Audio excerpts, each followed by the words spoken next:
नमस्कार दोस्तों, एक बार फिर से आप सभी का स्वागत है हमारा YouTube channel study channel MP में। और चलिए कक्षा नौवीं का जो संस्कृत का रिवीजन टेस्ट का पेपर है वह मैं हल कराने वाला हूँ। पूरा पेपर हल कराने वाला हूँ इस वीडियो में, इसलिए इस वीडियो को अंत तक देखें। इस वीडियो को अंत तक देखें, पूरा सॉल्यूशन आपको मिलने वाला है। और आप इस वीडियो को लाइक जरूर कर दीजिएगा क्योंकि बहुत ही मेहनत के साथ मैं बना रहा हूँ। तो चलिए स्टार्ट करता हूँ। देखिए, संस्कृत कक्षा नौवीं का जो प्रश्न क्रमांक पहला है, ठीक है। प्रश्न क्रमांक एक का जो उत्तर है वह का नंबर में हो जाएगा गुण संधि, खा में हो जाएगा कक्षाभ्यंतर, ठीक है ना। और ग में हो जाएगा तदनंतर, ठीक है। और घ में हो जाएगा वृद्धि संधि और अंगा में हो जाएगा मना प्लस हरा, ठीक है। तो ये हो जाएगा मनोहरा, ठीक है। तो यानी कहने का मेरे मतलब कि आप स्क्रीनशॉट ले लें जल्दी से। और ये प्रश्न नंबर का आंसर है, खा का है, गा का, घा का, अंग का। मैंने आंसर लिखा है, प्रश्न नहीं लिखा है, ठीक है। पेपर आपके पास होगा, आप उसमें टिक लगा लीजिए या फिर आप कॉपी में लिख लीजिए, स्क्रीनशॉट ले लीजिए जल्दी से। अब चलिए प्रश्न नंबर 2 बताता हूँ, क्योंकि थोड़ा समय बहुत कम है, अभी और पेपर बनाना है, इसलिए आप जल्दी-जल्दी स्क्रीनशॉट ले लें, ठीक है। थोड़ा जल्दीबाजी में बता रहा हूँ। तो प्रश्न नंबर 2, ये प्रश्न नंबर 2 का आंसर है, आप जल्दी से स्क्रीनशॉट ले लें, ठीक है। और हाँ दोस्तों, एक चीज़, आपको पेपर मिला लेना है, आपको पेपर देख लेना है थोड़ा कि कुछ जगह जो है पेपर अलग-अलग में मेरे को समझ में आ रहा है। तो पेपर हालाँकि एक ही होना चाहिए पूरे एमपी का, लेकिन शायद अगर कुछ जगह अलग हो तो आप देख लीजिएगा, क्वेश्चन आंसर से मिला दीजिएगा, ठीक है। तो यहाँ पर प्रश्न नंबर 2 है, तो 2 का नंबर का आंसर तुमुन हो जाएगा, खा में हो जाएगा लेफ्ट हो जाएगा, गा में एक्ता हो जाएगा और घा में हो जाएगा मधुरतम, ठीक है ना। आप देख लीजिएगा। अब प्रश्न नंबर 3 देखिए, प्रश्न नंबर 3 का जो आंसर है राइट है, एकदम सही। जितना आंसर मैं बता रहा हूँ आपको सही बता रहा हूँ, गलत कभी नहीं बताऊंगा, ठीक है। तो प्रश्न नंबर 3 का उत्तर देख लीजिए, ये का उत्तर हो जाएगा एक खा गा घा का, ठीक है ना, अंग का। अब मैं पढ़ूंगा नहीं, पढ़ते में थोड़ा टाइम लग रहा है, इसलिए आप जल्दी-जल्दी स्क्रीनशॉट ले लें फटाफट और लिख लीजिएगा, अभी और पेपर बनाना है, ठीक है। अब प्रश्न नंबर 4 देख लीजिए, ये प्रश्न नंबर 4 का उत्तर है, आपको लिखना है, जल्दी से स्क्रीनशॉट ले लें, ठीक है। प्रश्न नंबर 5 की बात करूँ, प्रश्न नंबर 5 में क्या है कि आपको रिक्त स्थानों की पूर्ति करना है, अर्थात जो आपके श्लोक दिया हुआ है उसका पूर्त करना है, पूरा करना है, ठीक है। तो जो दिया हुआ है पेपर में वो मैंने लिखा हूँ, लेकिन उसके जो खाली स्थान में भरना है, पहले नंबर में ये भरना है, सर्वे तुष्यंती जंतवा, ठीक है, पहले नंबर में भरना है खाली स्थान में। और 5वें के दूसरे नंबर में खाली स्थान में भरना है प्रत्नः पुरुषै सदा, ठीक है। तो आसानी से आप स्क्रीनशॉट ले लें और लिखते रहिएगा, कॉपी में पूरे नंबर मिलेंगे आपको, सही बता रहा हूँ, ठीक है। अब चलिए प्रश्न नंबर 6 बात करते हैं। तो आपके सामने आ चुका है प्रश्न नंबर 6 का उत्तर। देखिए, प्रश्न नंबर 6 का उत्तर, पहले में ग्रामात, दूसरे में पर्वतात और तीसरे में सिंघात और चौथे में कलेसात हो जाएगा, पांचवें में पातात हो जाएगा, ठीक है दोस्तों। तो ये आंसर आप लिख लीजिए, स्क्रीनशॉट लीजिए जल्दी से। अब चलिए अगला क्वेश्चन देखते हैं।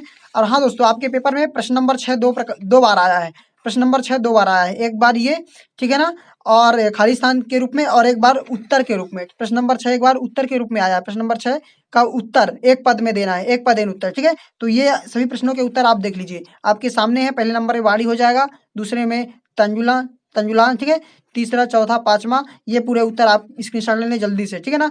कक्षा 9वीं संस्कृत रिवीजन टेस्ट का जो प्रश्न नंबर 6 का उत्तर है एक पदेन का, उसका स्क्रीनशॉट ले लें, ठीक है।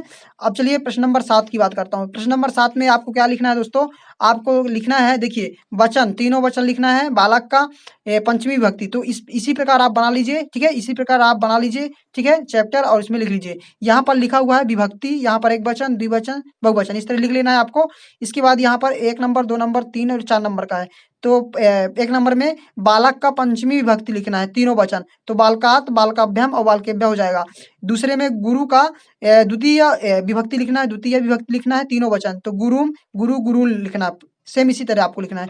चौथे में शाला का लिखना है, चतुर्थी विभक्ति, तो शाला, शालाए, शालाभ्याम, शालाभ्या, ठीक है। चौथे में ये, सॉरी, तीसरा है, ठीक है ना ये।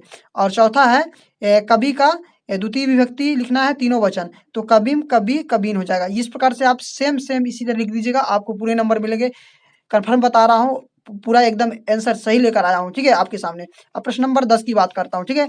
अब प्रश्न नंबर 9 की बात है, तो उसको मैं अभी गद्यांश दिया है शायद उसमें, तो उसको नहीं कर पाया हूँ, इसके बाद मैं अब बता दूंगा आपको, आप कमेंट में जरूर बताइएगा, ठीक है।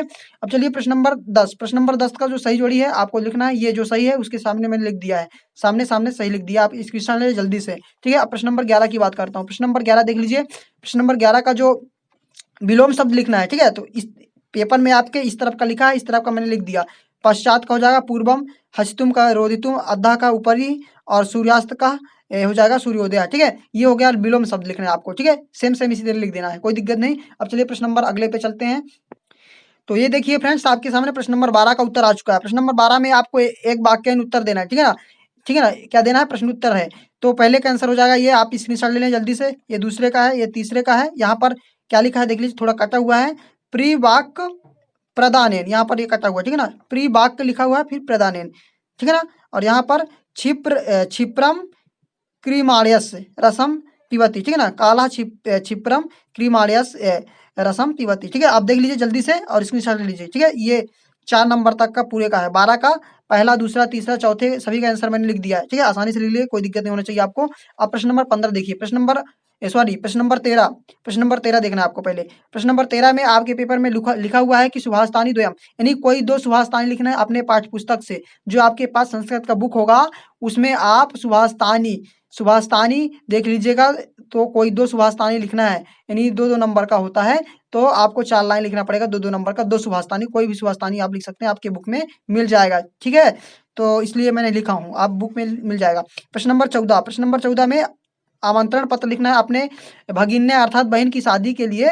क्या लिखना है आपको? आमंत्रण पत्र लिखना है, ठीक है? तो आमंत्रण पत्र आपको जो संस्कृत का बुक है आपके पास, जो संस्कृत का आपके पास बुक होगा 9th का, उसमें पीछे की ओर जाइएगा, पीछे की ओर, तो आमंत्रण पत्र दिया हुआ है, ठीक है? तो उससे आप लिख सकते हैं अपने बुक से, ठीक है? इसलिए मैंने यहाँ पर नहीं लिखा है, ठीक है?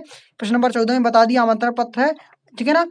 तो अपनी बहन की शादी के लिए मित्र को, इसलिए आप जो बुक है उसके पीछे साइड जाइएगा, ठीक है ना? पीछे साइड दिया हुआ है, आप लिख सकते हैं। अब प्रश्न नंबर 15 की बात करता हूँ। प्रश्न नंबर 15 में देखिए क्या लिखना था आपको। प्रश्न नंबर 15 में विशेषण, यानी पहला, दूसरा, यानी का, खा, गा, घा, अंगा के रूप में दिया हुआ है, और कुछ दिया हुआ है यहाँ पर वाक्य दिया हुआ है, उसमें से विशेषण और विशेष छांटना है। तो विशेषण और विशेष इसी तरह सेम टू सेम आपको बना लेना है और लिख देना है, पूरे नंबर मिलेंगे, ठीक है? तो ये विशेषण मैंने छाट दिया उसमें से, वाक्य में से, और विशेष, ठीक है ना? तो सभी का विशेषण और विशेष, ठीक है?